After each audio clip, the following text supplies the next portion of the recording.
खालिद एक शादी में गया हुआ था। वहां उसने अपने पुराने हाई स्कूल के उस्ताद मिस्टर तुफैल को देखा। खालिद ने उनसे कहा, सर, क्या आपने मुझे पहचाना? मिस्टर तुफैल ने जवाब दिया, नहीं, कुछ खास याद नहीं आ रहा। आप कौन हैं? खालिद ने अपना तारुफ करवाया। ओह, तो तुम मेरे तालिबे इल्म थे, तीसरी जमात में। वाह, तुमसे मिले हुए कितने साल गुजर गए हैं। कैसी गुजर रही है जिंदगी? क्या कर रहे हो आजकल? खालिद ने मुस्कुराते हुए जवाब दिया, मैं भी एक उस्ताद बन गया हूं।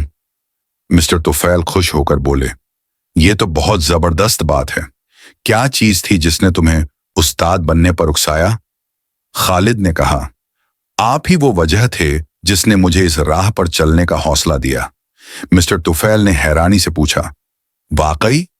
मैंने तुम्हें कैसे मुतासिर किया? खालिद ने अपनी बात जारी रखते हुए कहा, सर, एक दिन क्लास के दौरान मैंने अपने एक हम जमात नासिर की जेब से एक खूबसूरत और कीमती घड़ी चुरा ली थी। वो घड़ी उसे उसकी मां ने सालगिरह पर तोहफे में दी थी। दोपहर के खाने के वक्फे के बाद नासिर क्लास में आया और पूरी क्लास के सामने बताया कि किसी ने उसकी घड़ी चुरा ली है। खालिद ने अपनी बात जारी रखते हुए कहा, मुझे अच्छी तरह याद है आपने कितनी नरमी और वकार से उस दिन ये मसला हैंडल किया। आपने क्लास का दरवाजा बंद किया और सबको कहा कि कतार में खड़े हो जाएं और अपनी आंखें बंद कर लें। फिर आपने एक एक तालिबे इल्म की जेब चेक करना शुरू किया। आप मेरी जेब तक आए और वो घड़ी निकाल ली, मगर आपने अपनी तफ्तीश जारी रखी, सबकी जेबें चेक की और फिर कहा, अब सब अपनी आंखें खोल सकते हैं। फिर आपने वो घड़ी वापस नासिर को दे दी, लेकिन आपने उस दिन किसी का नाम नहीं लिया, न नासिर से कुछ कहा, न क्लास से, और सबसे बढ़कर आपने मुझसे भी कुछ नहीं कहा। खालिद की आंखों में नमी आ गई। सर, उस दिन आपने मेरी इज्जत बचाई, मेरी रूह बचा ली।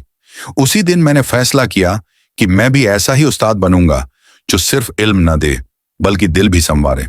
मिस्टर तुफैल खामोशी से सुनते रहे, फिर मुस्कुरा कर बोले, ये सब सुनकर बहुत खुशी हुई, लेकिन सच बताऊं तो मुझे ये वाकया याद नहीं। खालिद हैरानी से बोला, क्या वाकई? आपको कुछ भी याद नहीं? मेरी शक्ल, मेरा नाम, वो दिन, वो पूरा मंजर? यकीनन आपको याद होगा कि किस तरह आपने हम सबको आंखें बंद करने को कहा ताकि चोर की इज्जत महफूज रहे। आपको वाकई याद नहीं कि मैं ही वो लड़का था जिसने घड़ी चुराई थी? मिस्टर तुफैल नरमी से बोले, बेटा, मुझे वाकई कुछ याद है ना, मुझे कुछ पता है, क्योंकि मैंने सबकी जेबें चेक करते हुए अपनी आंखें भी बंद कर ली थीं।